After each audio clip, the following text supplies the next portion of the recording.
Di masa Darul Islam menuju ke era katakanlah pemberontakan gerakan Aceh Merdeka itu ada pergantian ideologi, ada pergantian kekuasaan, ada pergantian zaman. Zaman dalam hal ini bisa jadi ideologi ataupun geopolitik dunia.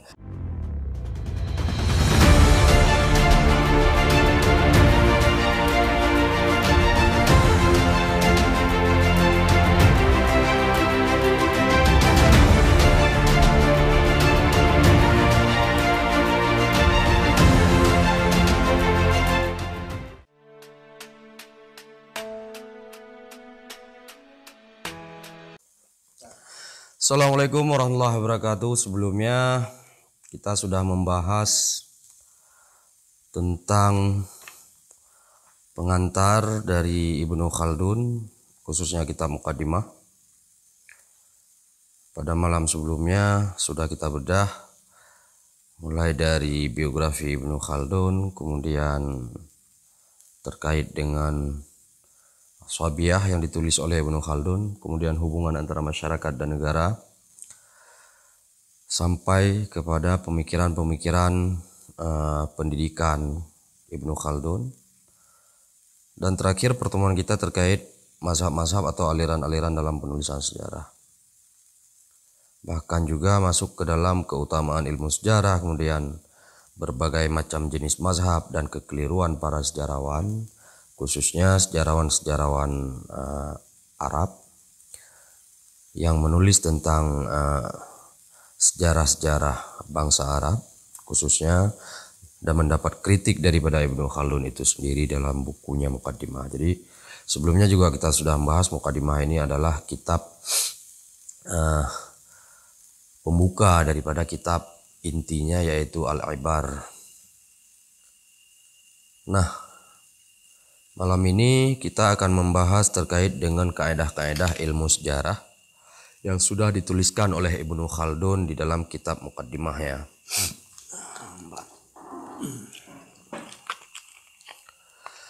Jadi kaedah-kaedah ilmu sejarah yang perlu ditekankan oleh Ibnu Khaldun bagi orang-orang yang ingin mempelajari ataupun menekuni bidang-bidang sejarah, salah satu dan diantaranya itu ilmu-ilmu yang dibutuhkan. Yang pertama adalah ilmu politik, yang kedua adalah ilmu karakter tentang alam ataupun geografi, kemudian ilmu etnologi atau perbedaan bangsa-bangsa atau sikap-sikap daripada bangsa-bangsa itu sendiri, kemudian ilmu ataupun wawasan terkait kawasan dan zaman dalam hal perjalanan hidup, kemudian akhlaknya atau keadaban dari sebuah bangsa, kemudian tradisinya, kemudian mazhab dan hal-hal lain yang mendukung dari kehidupan sejarah itu sendiri.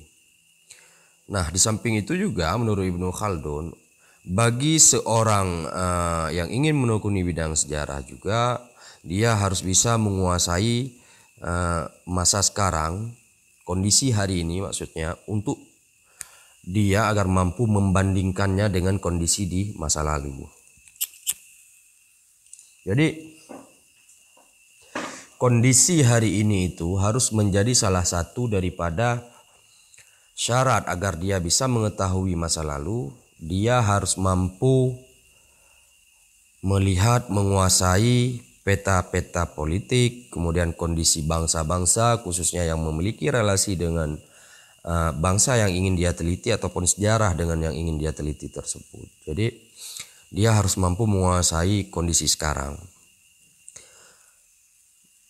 Selanjutnya juga orang yang menekuni ilmu sejarah juga harus bisa mengetahui prinsip-prinsip tentang kerajaan, di mana perbedaan misalnya sultan, kemudian malik, kemudian raja dan lain sebagainya kalau dalam istilah Arab, ataupun dalam istilah-istilah sekarang misalnya seperti khalifah, presiden, kaisar dan lain sebagainya. Jadi dia harus paham prinsip-prinsip terkait dengan konstitusional tersebut. Kemudian terkait agama juga dia harus tahu, kemudian permulaan kemunculannya, faktor-faktor muncul pertamanya kenapa, kemudian faktor-faktor eksistensinya kenapa, kondisi orang-orang yang berkecimpung di dalamnya itu seperti apa, kemudian berita-berita juga, berita-berita terkait mereka itu sehingga mereka dapat menguasai latar belakang dari sebuah ilmu sejarah itu sendiri atau yang dia teliti itu, sehingga apa yang dia tahu itu menjadi penentu terkait benar atau tidaknya sebuah sejarah itu sendiri, ataupun setidaknya sejarah itu mendekati kepada norma-norma kebenaran. Makanya dalam buku Mukadimah ini Ibnu Khaldun sangat menekankan hal-hal yang harus diketahui bagi seseorang yang ingin meneliti sejarah, katakanlah sebagai seorang sejarawan, sehingga dia tidak terjebak pada hal-hal yang bersifat bohong ataupun bersifat palsu, yang informasi-informasi tersebut akan bisa menyesatkan generasi-generasi setelahnya.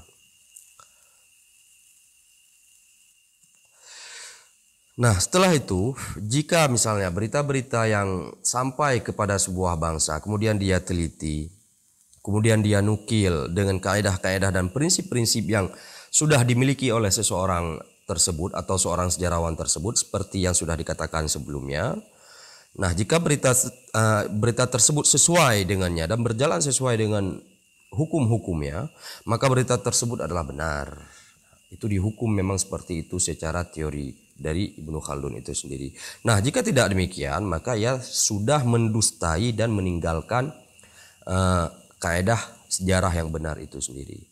Namun banyak orang yang mengabaikan metodologi ataupun prinsip-prinsip seperti ini dalam sejarah, sehingga orang-orang awam atau orang yang tidak mapan secara keilmuan banyak yang menganggap bahwa menelaah sejarah ataupun menghafal sejarah atau menggeluti sejarah itu tanpa menggunakan metode seperti ini, sehingga informasi yang disampaikan itu tidak menjadi dalil yang kuat. Sebagaimana katakanlah kalau misalnya seperti dalam ilmu hadis ada dirayah dan riwayahnya, kemudian ditinjau juga rijalulnya, kemudian juga dilihat rijalulnya itu dhabit apa tidak, misalnya adil apa tidak. Jadi hal-hal seperti ini kemudian banyak diabaikan, sehingga apa yang kemudian sampai kepada orang-orang yang meneliti sejarah itu tidak mendapat informasi yang autentik yang kemudian disampaikan kepada publik ataupun ditulis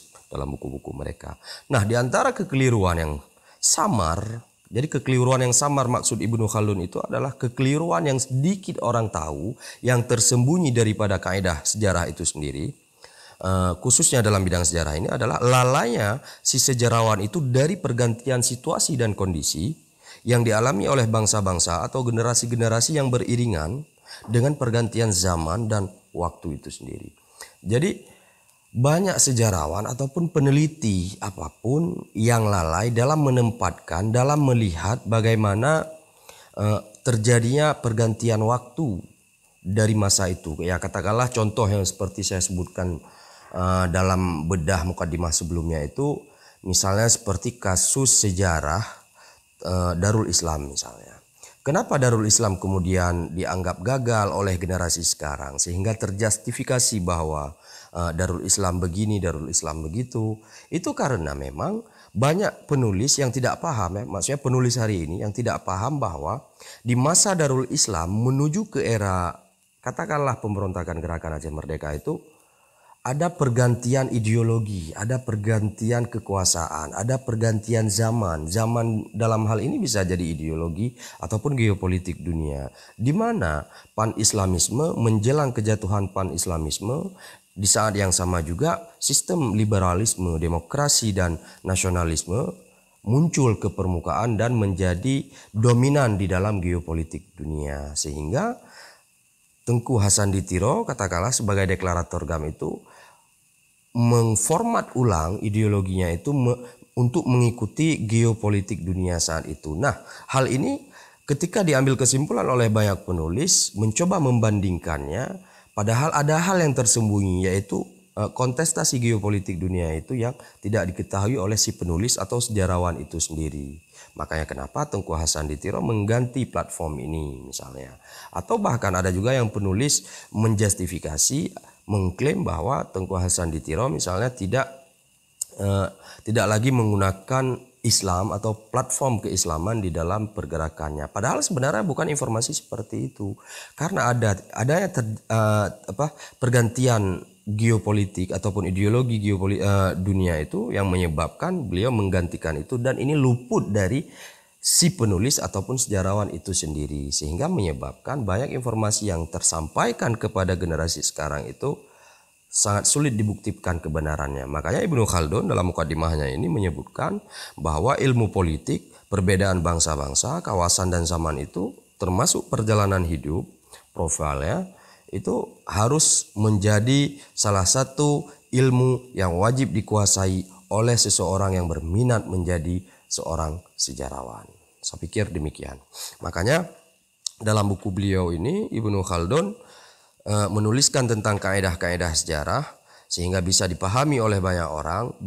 Informasi-informasi sejarah yang sampai kepada generasi setelahnya itu bisa lebih autentik. Nah, selanjutnya dalam bab kaedah-kaedah ilmu sejarah ini Ibnu Khaldun mereview beberapa kasus dan menggugat beberapa kasus yang beliau tulis, sehingga memberi kepada kita gambaran bahwa di mana letak kekeliruan dari persoalan yang luput dari seorang sejarawan itu ketika seorang sejarawan itu tidak memiliki ilmu biografi, katakanlah politik, etnologi, antropologi dan lain sebagainya. Jadi tidak cukup untuk satu ilmu, khususnya ilmu sejarah, untuk melihat fakta-fakta sejarah benar atau salah. Maka dengan kaedah-kaedah seperti yang ditawarkan oleh Ibnu Khaldun ini, saya sepakat untuk melihat sejarah itu harus memiliki berbagai macam ilmu ini sehingga sejarah itu mendekati kepada kebenaran.